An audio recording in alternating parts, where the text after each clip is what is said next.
지금 우리가 예수를 믿고 있습니다. 그러면서 이 세상에 살고 있는데 우리에겐 큰 혼란이 된 것이 하나가 있어요. 그것이 뭐냐면 세상에서 사람들이 말하는 성공 방정식이 있죠. 그리고 성경에서 말하는 삶의 방식이 같다, 다르다? 달라요. 이게 우리에게는 혼란을 주고 있는 것이에요. 교회에서는, 성경에서는 하나님 말씀을 이렇게 말씀하시는데 학교에서는, 사회에서는, 또 사회관계에서는, 직장생활에서는 완전히 사람들이 말하는 세상의 방법의 성공 방식과는 큰 거리가 있다는 거예요. 세상에서는 가져라, 움켜쥐어라, 네 건데 왜 뺏기느냐, 성공하라, 높은 연봉을 원하라, 그래서 공부하는 것 아니니, 그래야지만 너의 가정과 너의 자녀, 너의 부부관계, 모든 너의 부모님을 책임질 수 있지 않겠는가. 그래서 성공합니다. 그런데 하나님 말씀은 완전히 반대예요. 뭐 근사치나 공통점이 있으면 그래도 접점을 찾겠는데 완전히 상극의 말씀이에요. 주라. 그러면 누르고 흔들어 넘치도록 너에게 안겨주리니. 아니, 이쪽 뺨을 때리거든 너 다른 쪽 뺨도 내놓으라는 거예요. 네가 지금 탑 1, 2, 3, 4, 5에 들어가는 사람이지만 어느 자리에 가든지 그 자리에 앉지 말고 말석에 앉아라. 이 말은요, 큰 우리에게 혼란을 줍니다. 성도 여러분, 이렇게 하나님이 말씀하신 방법의 삶의 방식으로 이 땅을 살면 어떻게 되죠? 바보가 됩니다. 입시철이에요. 우리 교인 가운데 자녀가 이제 티네이저예요. 청소년이에요. 수요일날 예배를 나갔다 그러니까 친구들이 너 미쳤니? 너 바보니? 나중에는 학원에서도 이렇게 얘기를 해요. 너 때문에 분위기가 망쳐. 전체 분위기가 이게 다 했잖아. 너는 알겠는데 이거 전체 이런 거 아니, 이게 이런 건 아니야. 너 바보다. 이런 얘기입니다. 성도 여러분, 바보처럼 사는 크리스찬이 되기를 축복합니다. 오늘 성경에 야고보를 이야기할 텐데 성경에는 3명의 야고보가 있습니다. 우선 예수님의 12제자 있죠. 예수님의 12제자 안에 2명의 야고보가 있습니다. 그래서 큰 야고보, 작은 야고보 이렇게 구분을 하거든요. 오늘 이야기는 큰 야고보에 대한 얘기예요. 그리고 이 2명 외에도 1명의 야고보가 또 있는데 그 야고보는 예수님의 동생이에요. 그는 예수님의 제자는 아니었으나 예루살렘 교회의 초대, 여러분 말하자면 담임 목사님이셨어요. 그리고 우리가 알고 있는 성경에 야고보서 있죠. 그걸 누가 썼냐 하면은 예수님의 동생 야고보가 썼을 것이 우리가 그렇게 그것을 이렇게 많이 받아들이고 있죠. 자, 이것이 이제 야고보의 3명의 야고보인데 오늘은 그 중에서 가장 큰 야고보, 세베대의 아들 야고보를 얘기하려고 그래요.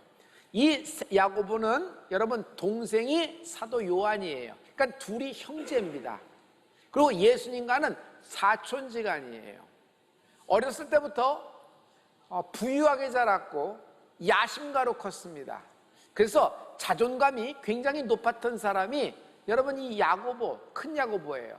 그리고 무엇보다도 예수님과 잘 알고 있는 사이였지만 예수님이 부르셨을 때 제자가 됩니다. 이거 쉬운 성격 아니에요. 그리고 성격을 보면 굉장히 불같은 성격이었어요. 사마리아 땅을 지날 때 그들이 예수님의 복음에 대해서 완전히 등 돌리고 막 그러자 야고보가 나섭니다. 예수님, 저들에게 불을 내리면 어떨까요? 라는 얘기를 한 사람이 야고보예요. 그래서 예수님이 별명을 붙여줬어요. 보아너게, 우레의 아들이라고. 야, 성질이 급해도 너무 급하다라는 얘기였습니다. 이 큰 야고보는요, 예수님의 빅3에 들어갔던 사람입니다. 베드로와 야고보와 요한, 이 3명은요 주님이 12제자랑 같이 다니시더라도 중요한 곳, 반드시 필요한 곳, 정말 긴밀한 곳 다닐 때는 이 3명이 동행했던 것을 알 수 있어요. 자, 이들의 이제 오늘 상황이 펼쳐집니다. 예수님이 예루살렘에 들어가시는 겁니다. 제자들은 흥분했어요. 드디어 예수님이 새로운 왕국을 건설하시겠구나, 자리 다툼이 일어납니다. 예수님 좌편엔 누가 앉지? 예수님 우편엔 누가 앉지? 우리식으로 얘기하면 좌의정, 우의정, 영의정 촬영하는 것입니다. 이때 야고보가 선수를 칩니다. 그는 굉장히 똑똑하잖아요. 그의 어머니도 극성이에요. 성공하기 위해서 그냥 높은 자리에 앉으려고, 아이들을 그 높은 자리에 앉으려고, 주님이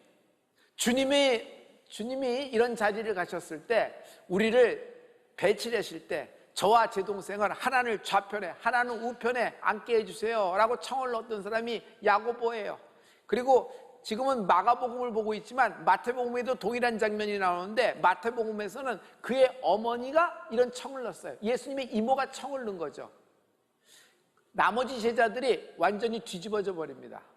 아니, 네 형제들이 다 해먹으면 우리는 뭐가 되니? 그러면서 불만이 최고조로 고할 때 예수님이 이 문제에 답을 주시는 말씀이 마가복음 10장 43절부터 44절의 말씀입니다.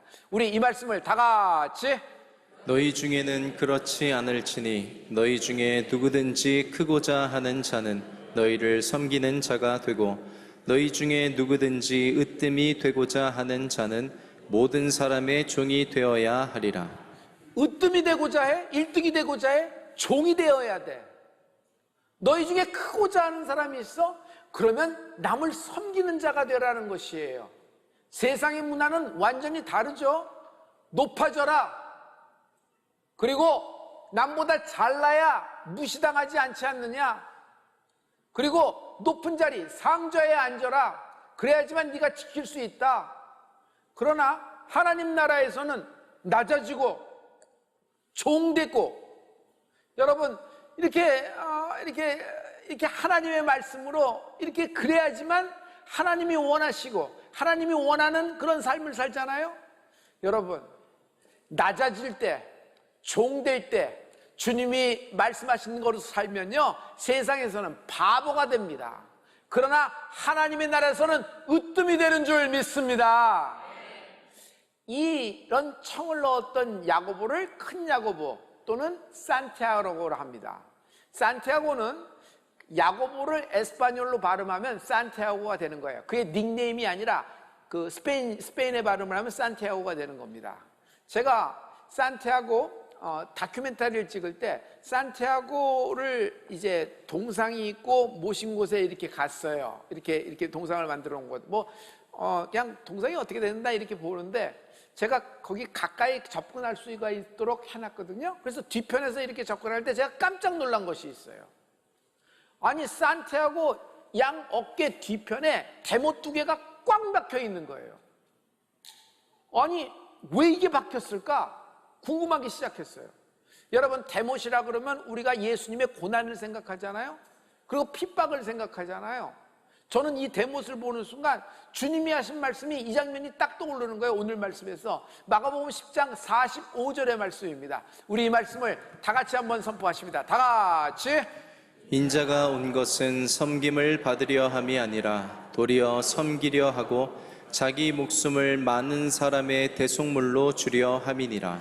예수님이 자신이 온 이유를 말씀하고 있는데, 나는 살러 온 것이 아니다, 죽으려 온 것이다. 근데 내가 죽으려 온 것은 너희를 살리려 함이니 내가 많은 사람을 목숨을 위하여 나를 대속물로 드리려 함이로라. 이 말씀이 예수님이 오신 목적을 딱 얘기하고 있어요. 세상에 누가 대속물로 주려고 자기 자신을 이렇게 드리려고 나오는 사람이 어디 있겠어요? 그런데 이 말씀이, 예수님이 하시는 말씀이 그날 산티아고에게는 자신의 인생의 길로 보였던 거예요. 성도 여러분, 하나님의 말씀을 보고 하나님 말씀을 깨닫고 말씀을 받으면요, 자기 인생이 보여요. 말씀 속에 내 길이 있어요. 여러분, 길은 내가 만드는 것이 아닙니다. 길에 서 있으면은 길이 나를 만들어 갈 줄 믿습니다. 그래서 말씀을 보면요, 말씀을 알면요, 여러분 내 길이 보여요. 내 미래가 이렇게 보이는 것을 볼 수 있어요.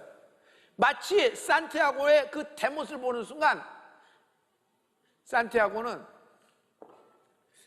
예수님을 이렇게 잘 따라다녔지만 야심만만했습니다.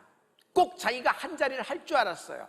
그러나 예수님이 돌아가시자 제 길로 도망가 버립니다. 왜? 다 끝났으니까. 살 길을 찾아간 겁니다. 똑똑하니까요. 재빠르게 움직였습니다.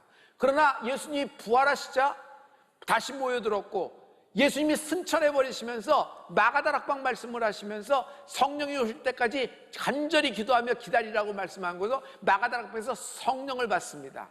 그 성령을 받고 예수님이 자기에게 해주셨던 말씀, 크고자 하느냐, 으뜸이 되고자 하느냐, 남을 섬겨야 되느니라. 인자가 온 것은 대속물로 나를 주려 함이라. 이런 말씀이 너무너무 기억이 났을 거예요. 그래서 주님의 말씀, 땅끝까지 가라는 말씀, 당시에 모든 사람들의 세상은 지중해가 세상이었는데 당시의 땅끝은 스페인, 이베리아 반도였어요. 야고보는 뒤도 돌아보지 않고 이베리아 반도 스페인을 갑니다. 그래서 그의 이름을 산티아고라고 얘기하는 거예요. 거기서 스페인에서 낯선 곳, 문화도 낯설고 모든 것이 낯섭니다. 처음 보는 사람들입니다. 거기서 예수님의 복음을 선포합니다. 할렐루야. 그리고 예수님의 복음을 선포하고 예루살렘으로 돌아왔어요. 예루살렘으로 돌아오니까 어떻게 했어요? 예수님의 말씀을 듣고 땅끝까지 간 사람이에요. 누가 당시에 땅끝 스페인을 갔겠습니까? 근데 그가 갔다 와서 거기서 있었던 일, 거기서 전했던 일, 거기서의 간증과 거기서 하나님이 자기를 어떻게 인도하셨고 내가 어떤 마음으로 갔으며 거기서 하나님의 놀라운 성령의 역사를 얘기할 거예요. 그러니 집회가, 간증이, 예배가 얼마나 뜨거웠겠어요? 저는요, 베드로도 중요하지만 당시에 야고보가 갖고 있었던 그 선교에 대한 열정, 그리고 하나님에 대한 마음이 예루살렘을 향하여 불타오를 거라고 생각합니다. 이것을 본 사람이 있어요. 헤롯이 야고보를 잡습니다. 그리고 단칼에 그를 목을 잘라 죽여버리는 겁니다. 여러분, 산티아고는 12사도 중에서 첫 순교의 열매를 맺는 축복을 받게 되는 것입니다. 할렐루야, 할렐루야. 세상 사람이 볼 때는 그냥 처절하게 어느 날 끝나버린 거예요. 처참한 실패였으니까. 그러나 하늘나라에서는 산티아고, 큰 야고보에 대한 상이, 그가 하나님의 말씀을 실천한 모든 것에 하나님이 상 주실 줄 믿습니다. 베드로도 당시에 예루살렘에서 잡혔어요.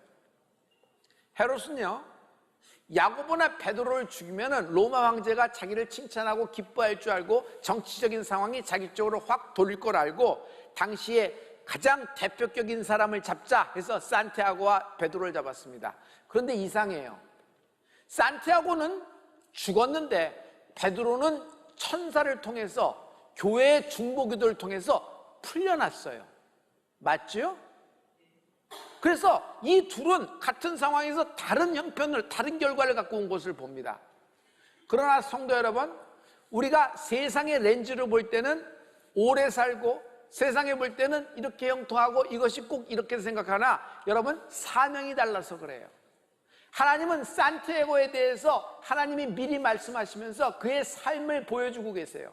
그리고 산티아고는 12사도 중에서 첫 순교의 열매제가 됐으니 그가 하늘에서 받을 상, 그리고 그 때문에 그의 복음이 디아스포라, 유대인들이 핍박을 피해서 전체가 사마리아로 이렇게 각 지역으로 막 로마 제국으로 퍼져나갑니다. 디아스포라가 흩어집니다. 그러면서 주의 복음이, 성령이 예루살렘에 갇혀 있는 것이 아니라 퍼져나가기, 폭발되기 시작하는 축복을 받게 되는 것입니다. 할렐루야. 많은 사람들이 89년 7개월 또 일주일 거기서 2시간 45초를 살았다고 얘기를 해요. 그러나 어떤 사람은 일찍 끝났어요. 35년 2개월 7분 27초 끝났습니다.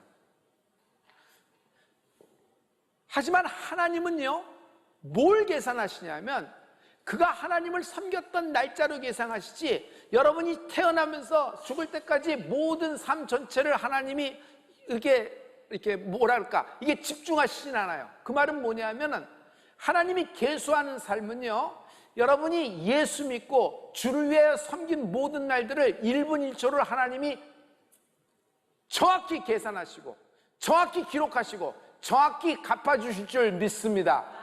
누가 오래되고 누가 짧고 이런 문제가 아니라 잘 살아야 되는 겁니다.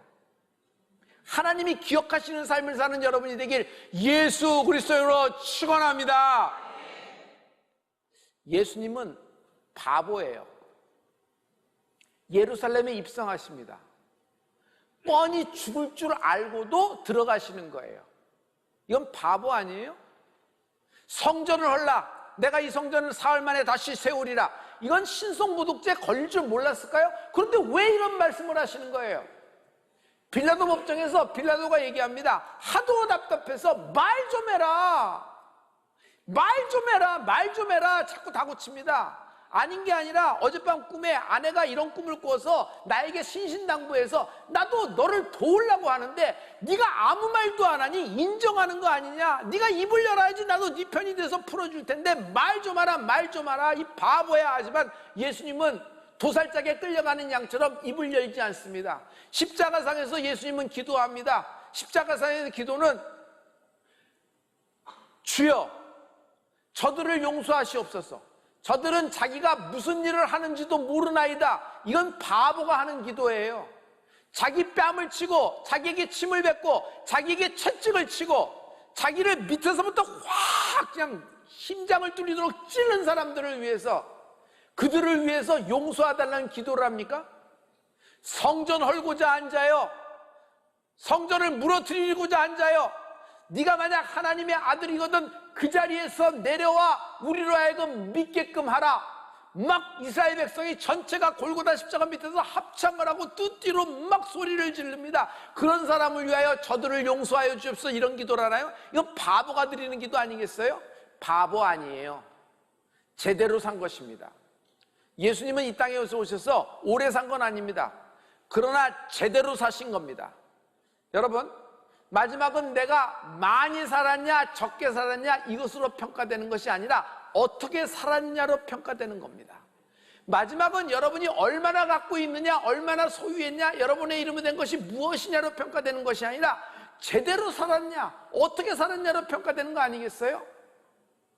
오늘 이렇게 산티아고처럼 바보처럼 살려는 사람은 드뭅니다. 모두 다 자기가 정한 방식, 자기의 성향, 자기 스타일대로 믿고 예수를 따른다? 이건 아니에요. 이건 아니에요. 왜 믿음이 없죠? 왜 이건 믿어지고 이건 안 믿어지죠? 내 스타일이 아니니까, 내가 이해가 안 되니까. 여러분, 하나님의 믿음의 세계는 전두엽, 후두엽, 측두엽의 세계가 아니에요. 뇌세포의 세계가 아니에요. 도파민의 세계가 아니에요. 도파민이 빵빵 터지면 감동이 되고 뭔가 올라오고 솜털이 돋는 것이, 이것이 성령의 역사가 아니라 여러분, 오직 말씀, 하늘에 성령의 통제를 받는 은혜가 있을지어다. 하나님은 마태복음 22장 30절에 네 마음을 다하고 네 뜻을 다하고 목숨을 다하여 주 너의 하나님을 사랑하라 말씀하셨습니다. 이렇게 하나님을 사랑하면 세상에선 바보라 그럽니다. 내 마음대로 남 눈치 보면서 적당히 밸런스 맞춰서 예수님을 사랑한다면, 여러분, 나는 이런 사람을 어렸을 때 내가 그랬거든요. 교회에서는 교회대로 이렇게 예수 믿지만 세상에 나가면은 나는 너무 혼돈이 됐어요. 또 세상에 나가서 교회식으로 하려고 그러면 나보고 미치고 바보라고 취급을 받으니까 그런 소리 안 들으려면 적당히 밸런스를 맞춰야 되고, 교회 오면 또 이쪽 모드로 바뀌고 스위치가 되니까 그때 설교는 항상 목사님들이 가랑이 찢어진다, 두 마음 되지 말고 한 마음이 되라 할 때마다 그 참 힘들었어요. 그런데 제가 성령을 받고는 달라졌어요. 성령을 받고는 하나님이 말씀하신 대로 사는 것이 이 세상에서 승리하는 삶이다. 내가 크리스찬이라는 것은 세상 사람에게 바보로 보일지언정 하늘나라에서 큰 자가 되는 믿음이 있을지어다. 여러분, 공갈빵 아세요? 공갈빵은 겉모양은 큽니다. 그럴듯해요. 그러나 속은 텅 비어 있는 것이 공갈빵이에요. 만약 하나님을 사랑한다고 하면서도 자기가 그럴듯하게 자기가 꾸며서 적당히 밸런스 맞춰서 예수 믿는다 그러면, 여러분, 사람들에겐 칭찬을 받을지 모르나 영적으로는 공갈빵 그리스도인이 될 수가 있어요. 저는 여러분이 속이 꽉 차 있는, 영이 단단하고 영이 일어나 빛을 발하는 크리스찬이 되기를 예수 그리스도로 축원합니다. 성경에 나오는 많은 인물들은 바보처럼 살았습니다. 아브라함, 아니 아들 죽이러 산에 올라가는데 그건 바보가 하는 거 아니에요? 다니엘, 총리잖아요. 자기가 총리직을 유지하는 것이 유대민족을 위해서도 훨씬 나아요. 이스라엘 위해서도 유리한 점일 거예요. 그런데 자기 직을 내어놓고 티를 내면서 부르짖어서 하루 3번씩 날 잡아가라 하고 그렇게 기도하면 사자굴에 들어가는 거 뻔한 거 아닙니까? 왕비예요. 왕후예요. 페르시아의 에스더는 정치적인 영향력과 많은 후원을 할 수 있는 자리인데 그가 자기 직과 자기 목을 내놓고 죽으면 죽으리라고 나갑니다. 아니 뭘 그렇게 서두를 건 뭐 있겠어요? 후위를 도모할 수도 있을 거 아니에요? 그런데 에스더는 그렇지 않아요. 바보예요, 바보. 아니 그날 그렇게 소리 지르고 그렇게 돌고 그러면 성 위에서 화살 쏘거나 불세를 받으면 다 죽는 겁니다. 그런데 여호수아와 이스라엘 백성은 하나님 말씀대로 하는 거예요. 전쟁에서 이렇게 빙글빙글 성을 도는 전략이 어디 있어요? 마지막 내는 함성을 지르라 그래요. 그렇게 소리 지르면 나 여기 있습니다, 좌표를 알려주고 여기다 화살 쏘면 나 죽습니다 하는 얘기일 거 아니겠어요? 그런데 그 부르짖는 함성 소리에 난공불락의 여리고성이 와장창 충창 추자양창 무너지더라. 부르짖으라 끝난다 그랬습니다. 여러분 세상에 부르짖으다 끝난다는 말이 어디 있어요? 그런 공식이 어디 있어요? 성공방정식은 그런 거 없어요. 그러나 여러분 여기 하나님 말씀이 있어요. 예레미야서에 너는 내게 부르짖으라 내가 크고 비밀한 비밀을 내게 알려주리라. 하나님은 응답하시는 하나님인 줄 믿습니다. 요셉은 용서합니다. 자기 형제를 용서해. 자기를 죽이려는 자기 형제들을 용서하는 거예요. 이건 바보예요. 적당히 거리 두고 살면 되는 거예요. 복수 안 하면 되는 거지. 그 정도만 되더라도 크게 정말 많은 점수를 줄 수 있는 요셉인데 그 형제들을 용서해 버리는 것이에요. 그러면서 이렇게 얘기합니다. 형님들이 날 여기 보낸 거 아니요, 하나님의 뜻이 하나님의 섭리가 날 여기로 끌어다니는 것입니다. 당신들은 내게 악을 베풀었으나 내게 악이 퍼졌으나 하나님은 이 악을 선으로 바꾸셨나이다. 모두가 축복받기를 원합니다. 그러나 예수님은 축복을 받을 때 핍박과 고난을 겸하여 받는다 그랬어요. 야고보, 산티아고 어깨 양쪽에 있는 대못이 확 생각나지 않아요? 그러나 하나님이 산티아고를 얼마나 사랑하셨는지, 얼마나 축복하실지 하늘나라 가서 우리가 목격하게 되는 축복이 있을 줄 믿습니다. 이사야서 48장 1절을 마지막 결론의 말씀으로 여러분에게 드립니다. 우리 이 말씀을 다 같이 크게 외치라. 목소리를 아끼지 말라. 내 목소리를 나팔같이 높여 내 백성에게 그들의 허물을, 야곱의 집에 그들의 죄를 알리라. 뭘 그렇게 목소리 꼭 크게 해야지만 되나? 그때는 여호수아가 크게 해라 그래서 크게 해서 여리고성이 무너졌으니까 지금 우리가 사람마다 목소리 데시벨이 다르고 성대가 다르고 또 성향도 있고 다 그러는데 이사야서 48장 1절의 말씀은 뭐예요? 부르짖으라 끝난다 그러는데 부르짖으면 진짜 끝나요? 바보들이나 하는 거 아니겠어요? 그런데 어떤 사람은 부르짖습니다. 왜? 부르짖으라 그러셨으니까. 하나님은 여러분의 목소리를 하나님께 아끼지 말라 그랬어요. 내 목소리가 나팔이 되는 축복이 있을지어다. 트럼펫이 돼야 돼요. 트럼펫 확성기가 돼야 돼요. 주야, 주여, 주여 이렇게 외칠 때 내 앞에 있는 견관성 여리고성이 와장창 충창 추열장 무너질 줄 믿습니다. 할렐루야, 할렐루야. 여러분 그냥 통으로 믿어지는 애가 있을지어다. 말씀 앞에 무릎 꿇을 수 있는 바보, 말씀 앞에 자기를 항복할 수 있는 바보, 말씀 앞에 내 이론, 내가 갖고 있는 기존의 지식, 기존의 지혜, 기존의 방정식을 내려놓는 축복이 있을지어다. 이 사람을 하나님이 쓰시고 이 사람에게 신우와 신원이 임하는 축복이 있을지어다. 하나님은 이런 사람을 들어 하나님의 복음을 전하게 하시는 것입니다.